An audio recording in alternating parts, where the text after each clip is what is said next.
Welcome to the Growth Lab, a trusted space for parents navigating their child's developmental journey. I'm Luba, a speech language pathologist, myofunction therapist, child and family advocate, and a mom of three. For the last 15 years, I've worked with more than 150,000 children and their families, helping parents understand what they're seeing, what it means, and how to move forward with confidence. This podcast is for parents who want clear, credible guidance when information feels overwhelming or decisions feel heavy. Here, we break down speech, feeding, breathing, learning differences, attention, IEPs, and more in practical, easy to understand ways alongside trusted experts. My goal is simple, and it's to help you feel informed, supported, and confident as you advocate for your child. You're in the right place, so let's begin. Welcome back to the Growth Lab podcast. I'm so excited to have you in my new situation. I feel so cozy here on the couch. I'm your host, Luba Patlak, speech language pathologist, myofunction therapist, entrepreneur, founder of Kidology, an advocate for families, and most importantly, a mama of three. And today I want to talk about something that I think almost every single parent struggles with, but very few are talking about openly. Today's topic is, how do you trust yourself as a parent again? And I know you're thinking, what the heck are you talking about? When did I lose trust in myself? But I think there's so much pressure on us in the day-to-day to be a perfect parent. And I just feel like I'm not here to talk about how to raise a perfect child or how to never make mistakes. But how do you trust yourself again? Because somewhere between the books you've read, the experts, the teachers, the evaluations, all the social media influencing that's going on, families' opinions, endless Google searches at 2 a.m. Hello, I am guilty of this myself. Many of us are losing confidence in our own voice. Yes, like that gut, your instinct. We've stopped listening to ourselves, and we're so concerned with what someone else thinks and what someone else feels and what someone else wrote. We're second guessing almost every decision that actually matters that we are making for our child. As parents, as beings, we're constantly wondering, are we doing enough? Are we saying enough? Are we going to enough places? We're starting to lose our own instinctual understanding. And who knows your child better than you? Nobody. And eventually we become so focused on getting parenting right that we forget that parenting was never meant to be perfect in the first place. It was meant to be human. So if you've ever laid in bed wondering whether you're doing enough for your child, if you've ever wondered maybe you missed something, if you've ever looked at another family and thought, wow, they have it all figured out, this episode is for you, because today I want to help you reconnect with the most important parenting tool you'll ever have, and that's your own intuition.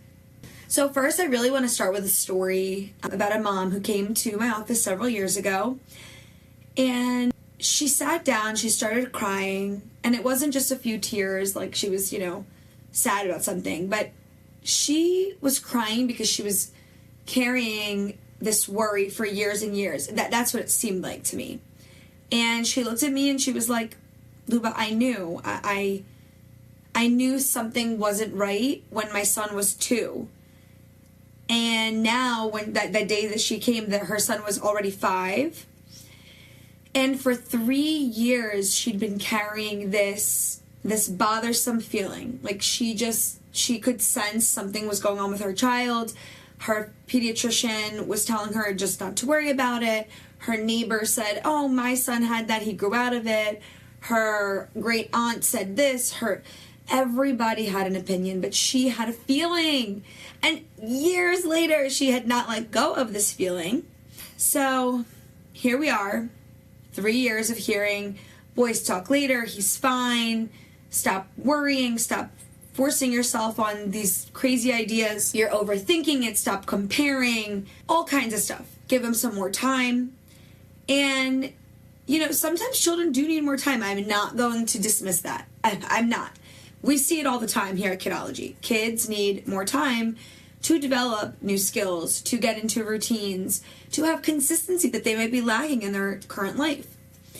But that wasn't the point. The point was that this mom came in, she had stopped trusting herself. She knew all along that something was going on, but she stopped trusting herself. She listened to so many other people, and she lost a lot of time. And I remember looking at her, and I remember just saying, your instincts were never wrong, and we need to look at where we are today. We can't look back and regret and grieve and be sad, but we need to move forward. And every parent that I counsel with, whether their child is a newborn baby, whether their child is 7, whether their child is 16 and they just haven't been able to figure things out, it's so important that we always start by really comforting the family and counseling them to understand there's really no looking back at the road of what was, why didn't I do this faster, but we're here today in the now.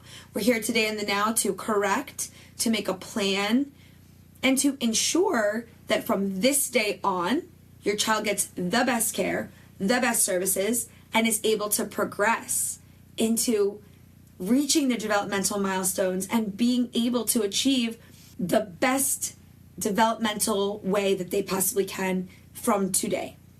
And, I wanted to go back to this mom because it doesn't mean every parental fear is accurate, and it doesn't mean that if there's certain things that you and your spouse are like, okay, we'll just wait on it. Maybe they're afraid to go swimming or whatever it is. These are different types of developmental skills. When your child isn't developing like their peers, and it's very noticeable to you, the feeling is different. But that doesn't mean every concern is going to become a diagnosis. But parents notice things and they see patterns, and it's so important not to ignore them. But somewhere along the way, this mom and other parents are made to feel like other people's opinions matter more than our own. And I want to shut that down today. I want every parent out there listening to trust themselves again. Your instinct, your gut, your feeling, your heart is the one that matters. So no matter who said what, if you still feel like your child needs something, if you feel like your child is not on the path they should be, it is in your hands, and you need to take the steps to make them get to where they're going. I think one of the biggest problems that parents are facing today is parenting has become incredibly loud. So if you think about it, before breakfast, you now have heard, 20 opinions. One expert says sleep train. Another one says never sleep train. One says screen time is dangerous. Another says educational media is beneficial. One says your child needs therapy. Another says, just wait. One says push. Another says don't push. One says red dye. One says gluten. One says sensory. One says behavior. And you feel like you're in the madhouse. Like, what am I supposed to think? Everything's bad. Everything's wrong. Maybe one thing is good, but then it's frowned upon by somebody else. How should we understand what's actually right? And I'm talking big picture too. These are things I'm mentioning about kids, but this goes as far as we're human beings. Like I grabbed this bottle of water in plastic today. When I go to work out in the morning, I always take some sort of insulated water bottle. I work out in a hot studio, so I take, one of the mugs that is supposed to be safe, but also keeps my water freezing cold while I'm working out in a hot studio in a plastic insulated container. I don't know, it makes no sense. I also have glass water bottles at my house, and sometimes when I drink that, I read that there's shards of glass in there, and glass is now shedding into my water. Plastic is shedding into my water. I feel crazy. So what's right? What's right in this world? So that's just when you're talking about yourself, but now we're talking about your children. So now you're even more crazed because they're small and you want what's best for them, and you want them to grow with the best nutrition and their organs to grow properly. And holy moly, I want to grab my head. I'm freaking out. I don't understand what's right and wrong. I feel like it's so exhausting. And here's what I actually see happening. Parents are not lacking information. They're actually drowning in information. And when you're drowning in information, you stop hearing yourself. You begin outsourcing your confidence. You start believing that somebody else must know your child better than you do. And that is terrifying and also very dangerous, because professionals are so important, and teachers are amazingly important, and doctors are important, and therapists are important. None of us are spending more time with your child than you do, and none of us know your child the way that you do. And this is actually one of the reasons that I created the Parent Pathway. And if you're not familiar, the Parent Pathway is my new parent community, and I created it because I just kept seeing parents walking into my office carrying so much anxiety. And it's not because they're not good parents. It's simply because they were trying to absorb information from 1,000 different places. And when you're doing that, you're getting nowhere. They're also it's for parents who feel overwhelmed. And, you know, what they're carrying and what they're craving isn't another article. It's somebody to help them break down what they feel, help them to navigate where to turn next, what door to knock on, what doctor to see. Some of them are parents who have come overseas, internationally. Their children have autism diagnosis already, but haven't been seen in months because they don't even speak the language here. Lucky for them, here at Kidology and myself, I speak Russian. At Kidology, we're a multilingual, multidisciplinary business. So we offer many different languages. And if we don't offer the language that people speak, we find translation and we use the language line. So we're able to literally communicate with anyone who walks through the door. And that is, for me, the best thing we could ever do, because disability or need doesn't come in one shape or size. It comes in so many. And I want to be available to help every single possible person who comes through the door. And the Parent Pathway is here to help every single person who is nationwide. You can just log on and be in our community, talk to other parents, read the news that's on there, the engagement that's on there, and of course take the courses. And it's all included in the membership fee. You can pay month to month. There is a free 2 weeks when you sign on, so you get to really experience it. And I really encourage you, if you're out there and you're looking for guidance in that way, I encourage you to join the Parent Pathway. I want to touch to those parents who are sitting there and they're wondering to themselves, is there anyone else going through this? Am I the only one suffering through this moment? Am I the only one who feels like they're at the end of the road with their kiddo and they just cannot get on the right road? There are so many people like you out there. And, you know, the answer to the question is always the same. You're not alone. You never were. There's so many of us here to help you. And I don't want people to worry and think that they're like the odd man out. I think today, diagnosis, disability is super normalized, sadly. We come from a society of privacy, and today we're in a society that's super, super, super open. Everything's online. People are sharing great news and horrible news. People are meeting other parents when they're moving. They're writing in community groups, and that's the beautiful part of it. But also, we're so exposed to things that were always hidden. And today, being exposed to those things, it has its pros and cons, of course. It makes people recognize things more quickly because, you know, you're not going to a physician alone quietly to ask about this and that. You already read about it 75 times. You looked it up at night at 2 a.m. You've, torn your head apart, looking at your child, questioning your child, questionnaring your child, talking to your neighbor, talking to your mom, talking to your friend. It's, by the time you actually get to somebody, you already know most of the time. You're in the know about what's happening. taking a quick break from the episode to share something close to my heart. I wrote a children's book and it's out now. It's called Bobo Wears a Bowtie, and it's about a little boy learning that growth doesn't have to be perfect. It just has to be brave. If you're raising a child who's working hard, trying new things, or sometimes feeling unsure of themselves, this book was made for your family. Grab your copy today at bobowearsabowtie.com. That's B-O-B-O wearsabowtie.com. All right, back to the episode. So, like I said, pros and cons of having all of that exposure, but at the same time, I think people genuinely, they want that community. They want to talk to other people who are experiencing the same thing because they can get advice, they can ask who they spoke to, but every person's journey will be different because every child is different and every family is different. I have spent years studying child development. I've worked with thousands of children. I've built a whole career around helping families, and yet I still question myself as a parent too. I'm a mom of 3, and there are moments where I wonder if I handled something correctly, if, when I lose patience, and I'm a human being, of course I lose patience. I have children that are 10, 8, and 4. It's a prime losing patience time, There are moments where I think maybe I should have done something differently and where I worry. And that's important to say out loud because questioning yourself does not mean that you're failing. In fact, often it means the opposite. It means that you deeply care. And bad parents are rarely going to sit around wondering if they're doing a good job.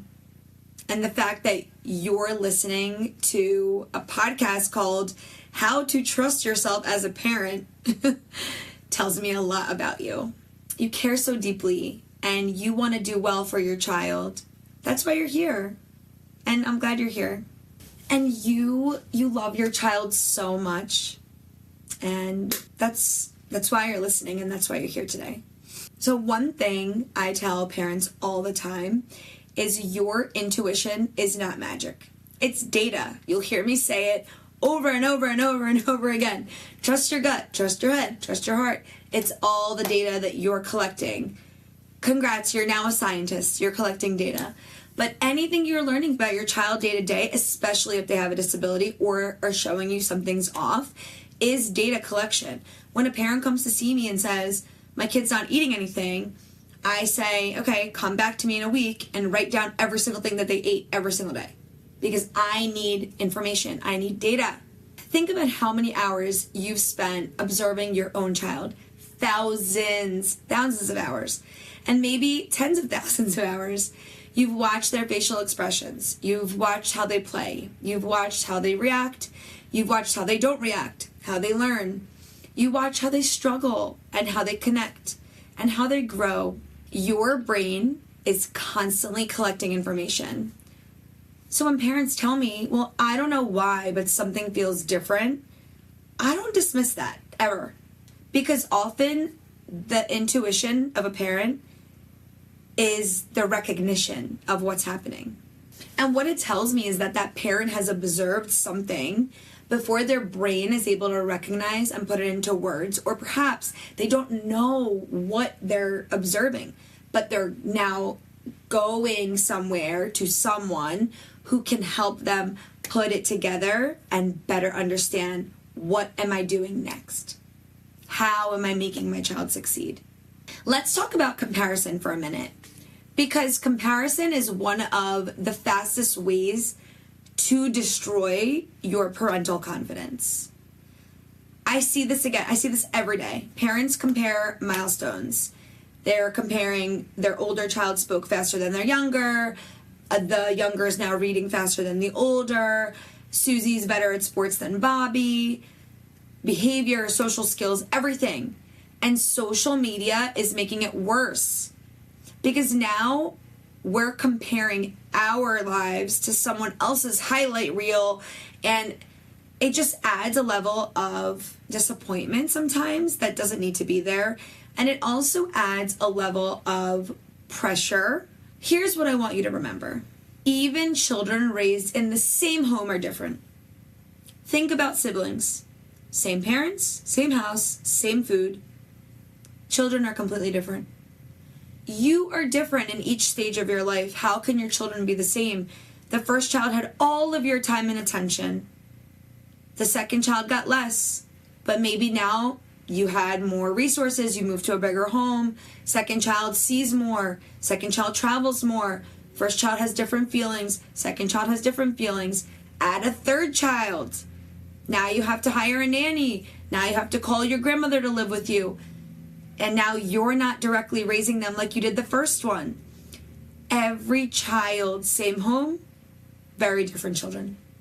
And it's common. These kids are growing up and they're siblings. They come from the same parents, but they have different interests. They have, different structure, different feelings, emotions, communication styles, dietary habits.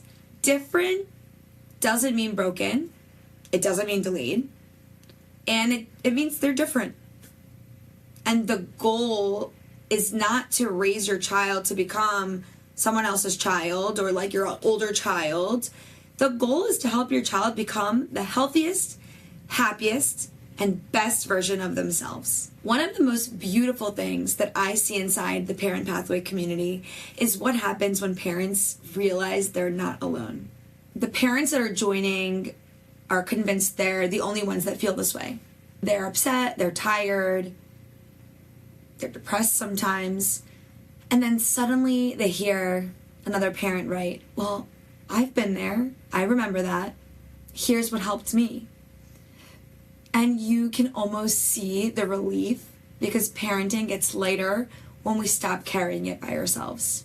I want to share something personal with you all. Obviously, many of you know that I've lost my mother 4 years ago, and losing her changed me forever. There are moments now as a mom where I wish I could call her, and this happens all the time, and the moments where I wish I could ask her, what would you do in this situation? Because my mom always knew what to do. And when I think about my childhood, something really stands out to me. My mom also wasn't perfect. Not even close. I mean, we had fights, we had disagreements. I thought my mom was immature sometimes, but I was younger, Today it would be different, I guess. But no parent is perfect, not even close. But I never, ever, ever questioned my mother's love. I never questioned whether she was trying her best. I absolutely never questioned whether she believed in me because she instilled that in me, that she believed in me and that I was capable of so much. And when I really think about it, that's what children remember. They don't remember whether the meals you gave them were organic or whether every decision was perfect. They don't remember whether you handled every situation flawlessly, but they do remember how you made them feel. And that goes for all people. I recently thought about that. It was just my birthday, and I was thinking a lot about people surrounding me and life seasons and change. I was thinking about change. And I was thinking to myself, I never was hyper-focused on, what my friends wear or their car. These material things are not of matter to me. But I do remember how situations made me feel. I'm a very emotional, empathetic type of person, and I live life through emotions. I think that's why I'm able to help so many families, because I feel them, I feel their pain. I win with them, I lose with them, I experience every emotion that they go through with them. When Kidology started, it was just me and the families. I mean, I knew every family. Now we have so many, thank you God, that I have a team of 24 people. Without them, I wouldn't know every family, but any family that does come in my direction, I feel everything with them. And that's the truth. These parents, stop thinking that your child needs certain maybe material things or the food. Think about how things make them feel. How do things make you feel? How do you feel when you're together? Trust yourself. You're the best person for your child. You're the person that knows them, that birthed them, that loves them, that cared for them every moment, that brought them to this moment. So trust yourself. Because Your children will remember when you made them feel safe and seen and loved, supported, believed in. And those are the things that stay, and those are the things that you as a parent need to trust within yourself. A lot of this other stuff doesn't matter. So how do we start trusting ourselves again? First and foremost, please stop looking for certainty, because you may not get it. You're never going to find, that it's certainly a certain way. No parent has all the answers. But instead, start looking for evidence. Ask yourself, do I show up enough? Do I care? Do I advocate for my child? Do I learn? Are you, reading things? I know it could get confusing. Don't read too many things, but you do have to educate yourself. And I'm not talking about some nonsense that somebody posted. Real facts, articles, physicians, evidence-based practices, research things. Do I apologize when I'm wrong? Do I try again tomorrow? That's evidence. And confidence is not something that you magically are going to wake up with. Confidence is accumulated proof in every bedtime story, every hard conversation, every doctor's appointment. Even I'm guilty of that. My cousins at one point, because my little guy, he had eczema, allergies, and they're like, you need to go here, you need to go there. And I would be like, well, I'm busy, and I feel like he'll grow out of it. And the doctor is so far away. And my cousin was like, are you crazy? Go where the doctor is. See, even I needed, that groundbreaking moment, I guess. But every hug and every moment you continue to show up for your child, that's the trust in yourself coming through again. So don't just say things and sit and worry, but be there and do the things and dedicate the time. That's what starts to build the trust within yourself again. And if you're in a season where parenting feels super heavy right now, I want you to hear what I'm going to say. You are probably doing better than you think. Your child does not need a perfect parent. And there's no such thing. Everybody's perfect or imperfect in their own way. We're all just trying to survive and keep up. And your child they need a present parent, a loving and growing parent, somebody who's willing to learn and willing to repair, and willing to keep showing up. And if that's you, you're already giving your child something incredibly valuable. But before we wrap up, I want to invite you into something that means so much to me.